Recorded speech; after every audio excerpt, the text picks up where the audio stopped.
Welcome to Sunrise Sisters. I'm Shannon. And I'm Kate, and we're two runners who became friends quickly. We share advice, we laugh, and we're taking our runs off the road and into the studio.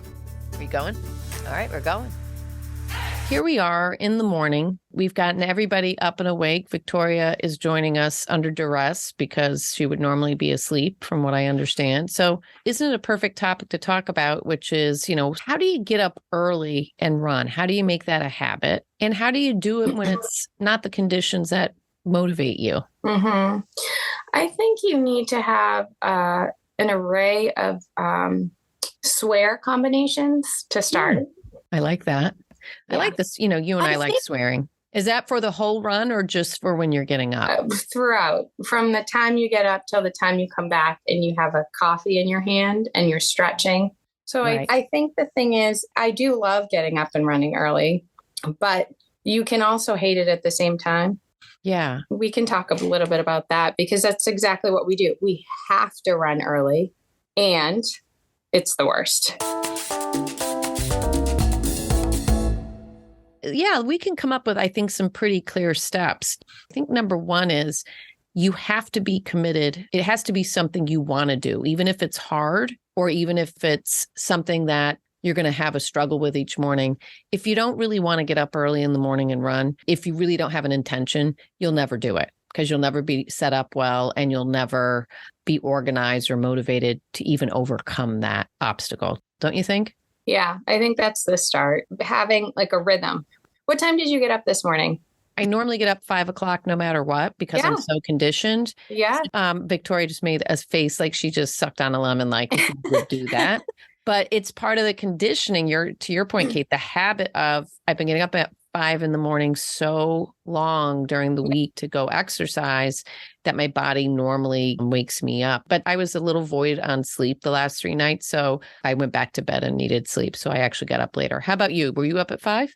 I was up at 4:57. And, but yes, you also have to be committed to going to bed a little bit earlier. You need sleep. So you just can't stay up late. Now, when we started running together, you were kind of an early morning riser to begin with. And you asked me to run with you. And I was like, oh gosh, I really need a friend, but I really don't want a friend that early. So I gave you a day because I stayed up very late. Like I was up till 11, midnight. Maybe that's not very late for some people, but it was late and I would sleep in. So it was really difficult in the beginning because just did one day and then it turned into 2 days and then it turned into 3 days. So I had to start like being committed to going to bed earlier. And then you get to a point where you're not committed. You just can't stay up any later.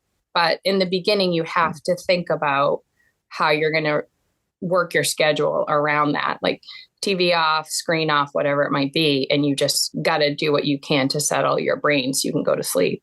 So you actually had like 3 really important and really strong steps in there. One is to set yourself up for success in a schedule. Get yourself in the bed earlier in order to be an early riser, whatever the time it is that you need to get good solid hours of sleep that are going to set you up to be ready to get up as well as the rest of your day. So what's that go to bed time and get yourself wound down? Second is that you can get a friend or someone to join you so someone's expecting you. So I was already getting up early because I was going out by myself. And in that time, I really created a rhythm because, to your point, I had an intention and it was the only time I could do it with small children at the time. So if I didn't get up, it wasn't happening. So that made it a commitment, but it's so much easier when you know somebody's waiting for you and they're expecting you and you have a commitment, you overcome what makes it hard. And then the third thing you said that I think is really important is don't try to make it 3 days a week right away. When I met you, I already had a habit. When you started, it wasn't a habit. So you said, let's do one day. We got that one day and then we had a good time. We were good partners and you saw what it took to get up. You created a habit and then you stretched it into 2 and you stretched it into 3. So don't think you have to do all or nothing and start that habit to see what you need to do to be successful. And does it work for you? I actually remember the first time we ran, I laid out all of my clothes, like soup to nuts at 6:30 at night. And then I set 15 alarm clocks. And I thought about what time I was going to go to bed all day long. Like, I really was stressed about that first time. It's so funny to think about it because now it's like 6 o'clock is sleeping late for me. I slept in, you know? So I almost think if you had those three things, I would take number 2 and move it to 1, which is have some accountability, like have someone waiting for you or have someone you meet up with, because you can have all the intention in the world. Yeah, you have to have that first, but to give yourself that little push, really having someone that expects you to be wherever it is much easier to get going. Even if you have the best of intention, you're going to have times where you're like, you know, I don't know how you did it by yourself. That's super impressive. I agree with you 100%. To have that extrinsic motivation and have somebody who's going to show up for you. And on top of it, it creates another motivation. You and I would laugh. So the whole reason we're here in Sunrise Sisters is that then it also added this enjoyment that solo running didn't bring. Solo running brought me music and time to myself, probably at the right time for me to stay motivated because I needed space, not in work, not with the kids, not a to-do. It was just for me. And I did it the way I wanted to. But by the time I met you, I had an injury and was getting back into regular running, and meeting you and then having that fun and having that discussion and enjoyment and having somebody new that was a friend too, because that was a start of our friendship, made it so that I wanted to be there more than the running. Women are programmed to do that. Like, we actually release good feeling, happy hormones when we're moving and when we're talking. Like, that's what we're wired to do. Once you start going, you're going to feel better. I go for that reason. I find our runs we laugh the whole time. Even the depressing things are funny. Yeah. We get it out, right? And then we laugh at it even, and we're inappropriate in ways that we both understand each other as our friendship has grown. So we know our boundaries, which are very little boundaries, by the way. Yeah. If there's any. I would never turn you in for all the crimes you've told me that you've done. I never would do that to you. Or want to commit. You would turn me in as I'm plotting. Well, you plotted on here, so everyone knows already. Victoria, cut that out, Victoria. Cut that out. You brought up so many good points, Kate. So laying your clothes out and having that intention so that there's not the tension to get up and find your stuff and get your keys, but to have everything laid out. So all you need to do is go. And I know I've read some people sleep in part of their workout clothes, oh my gosh, all of it, their t-shirt or I could never do that. I know. I couldn't sleep in a sports bra. No, me neither. I don't get that whole thing. But for some people I guess it's worth it. Yes. Really? Yeah, I've read it. I've read it online. I feel constricted. Yeah, I'd feel like I'd snake. You know what I mean? Like to your point, the compression of my workout clothes would make me feel like I was being suffocated. I just feel like most of my running clothes I've had since 1995, and they're smelly and they're just not anything that I would want to get in a nice, cozy, clean bed with. But anyway, some people that works out maybe in the summer when you're, wearing a few layers, maybe that's fine. But yeah, not my thing. But having them laid out, you don't have to think. You just put them on. And it also sets up the intention the night before. And I think also something you said made me think of know your why. Why are you doing it? Are you doing it because you feel good when you're with somebody else? It's something to start your day off and be with somebody. For us, I know when it's light, it gets you that hit of light before you head into the office or head home or wherever you're heading next. You get to be out there, and that has a great effect on your mental health and just mental health in general. For me, I'm over 50. I need to stay fit. I need to keep moving, and I have a job where I don't stand. Like, you're standing and moving. I'm sitting most of the day. And even if I move for meetings when I'm in the office, it's not enough to really get the movement in that I need. So it really sets me up good. And then I would just add, I think it's like you feel like a rock star when you start your day moving and exercising. I feel like before I even do anything else, I feel like I've had just a big accomplishment, and it really sets the tone for the day. In fact, you and I have talked about if we don't do something, we're angry and frustrated the entire day that we didn't do it.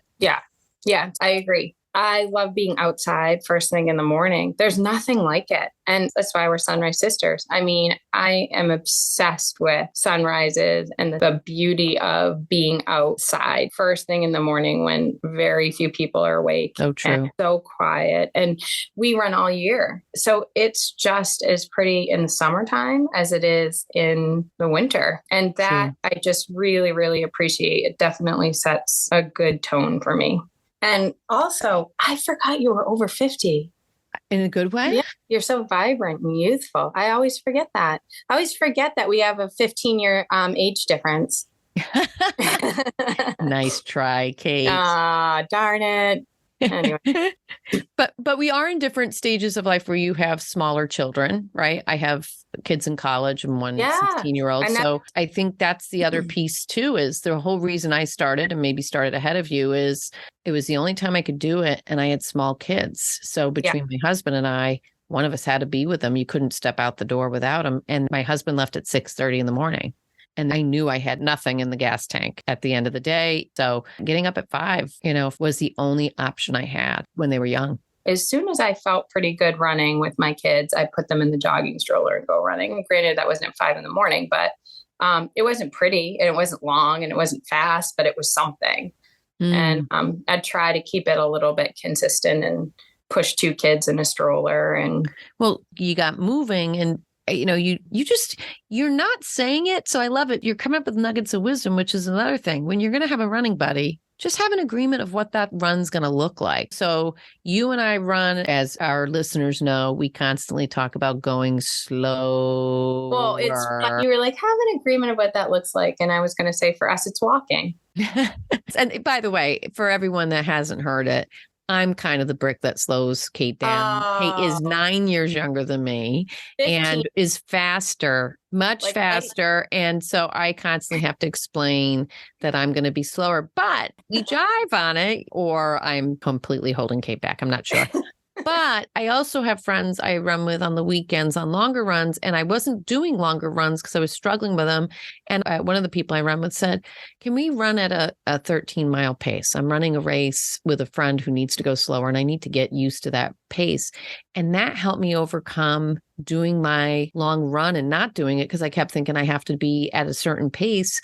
And her and I found a way to just enjoy the run. It was more enjoyable. But truthfully, Kate, for you, you can run faster on those longer runs. So you do your solo runs on the weekends to allow yourself to have the pace and to do that part of the workout the way you want. So I think besides knowing your why and running with somebody who you can have an agreement with is knowing that you don't have to do every run the same way with the same person every time. Find the people who are going to agree with you in the way that you want to run together, but also that it's okay sometimes to run on your own to be able to do some of the things that you need to do the way you want. So it's got so much flexibility.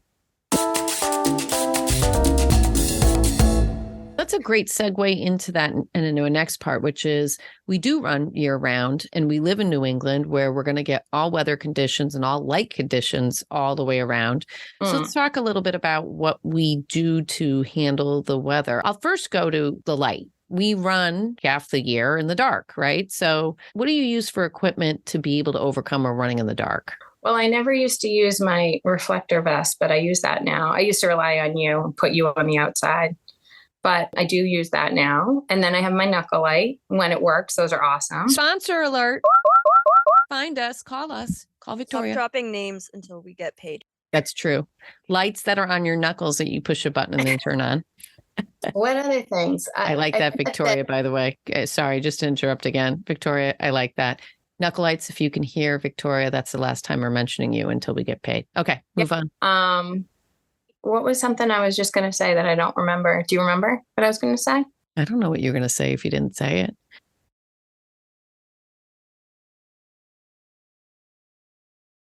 We dress differently. You dress lighter than I do. I tend to dress a little warmer. I don't know how you do it, but I always have to have 2 layers on top, and you always have to have one. Yeah, and that over 50 kicks in. We run a little hotter at this time in our lives. See, I always forget you're over 50. My thick avalanche. Oh, mother. Avalanche sponsor alert. See, we'll call to them, say, and maybe we can tag them, say, hey, listen to us. We're talking, but talk about that particular item, because let's take a little segue into that item.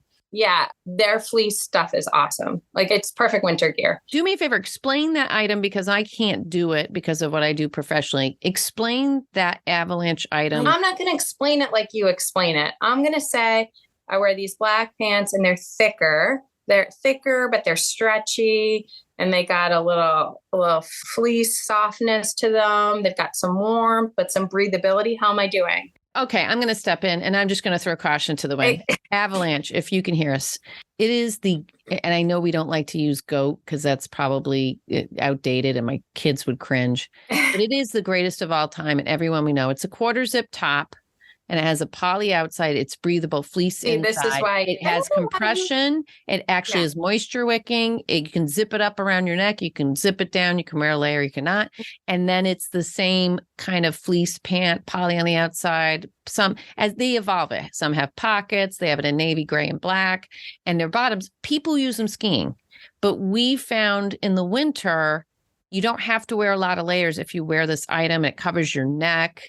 It's just perfect. It's perfect. And they seemingly have stopped making it. They have other quarter fleece tops we bought, and they're fine, but they're not the same moisture wicking. So we have actually gone to eBay and bought pre-worn versions of it because we can't get more, and some of ours wore out. So I just went and did a mass buying on eBay. But for anybody that runs in the winter, this is the best top, and everyone we know loves it. And we hope that they go back into making it. So sponsor alert. I just looked it up and I was like, oh my God, I have that sweatshirt, like a really old one, and it's amazing. Oh, it's awesome. It is. Yeah, we're going to contact Avalanche. Yes, I can't because of what I do for a living. I'm business adjacent, but the two of you can contact them. Seriously, we love it, and we've been dying to send something to them, and we're literally buying them up on Avalanche, not only for Kate and I, but for other people we knew who bought one and then realized what a great top it is. And it's great for skiing and great for other hiking. It's just the right balance, and you don't have to wear 10 layers to get warm. Their pants are just as good. And thank you for letting me get in 2 sentences worth of description. And then you were like, I can't handle this anymore. Keep your mouth and let me handle this. I mean, if someone else wants to sponsor us and they want to send us stuff, I'll say that theirs is the best of all time. I love that. So we have a lot of gear. We have things that light us up, things that keep us warm, things that make us feel safe, right? We didn't even go there. Okay, I can't believe it didn't come up first. Yeah. Well, I'm getting a new item from a company that I want to say. Go ahead. Okay. Go Garden is another company that we love. Sponsor alert. Okay. And I'm getting a new item from them, which is right now I got the pepper spray, except I was on a long run over the weekend and I was doing something at my street. And when I was fidgeting with my gloves, I dropped my pepper spray and didn't realize it until like later that day. And I found it smashed outside in front of my house. A car ran over it. So I have no pepper spray, but what I've been using is this like serrated plastic thing that you put on your finger. And when you punch someone, it can, do some damage if you do it in the right place. Right. But it has a cover on it, so it's safe. And the cover recedes, the silicone cover recedes if you go and punch somebody's lights out. Right. Which I'm looking forward to doing, like right in the throat. What I'm going to get is, I found a combo so that you got the knife on a pepper spray holder. So yes. Do you want to test it on one another? We have a fight and see how much damage we can inflict on each other. I'm going to get it on both hands where I can hold pepper spray in each hand plus the serrated knife in each hand. So. That would be scary. I think that would be a great item for knuckle lights. Sponsor and business idea. If you held knuckle lights and there was a button, but I guess then if you push the wrong button to turn on the lights and you push the mace button, you'd be pepper spraying people all the time. But I could imagine an item like that. But then that would be confusing because the light would be in the front, the pepper spray in the back. Yeah, you don't. No. Okay, yeah, that's unsafe.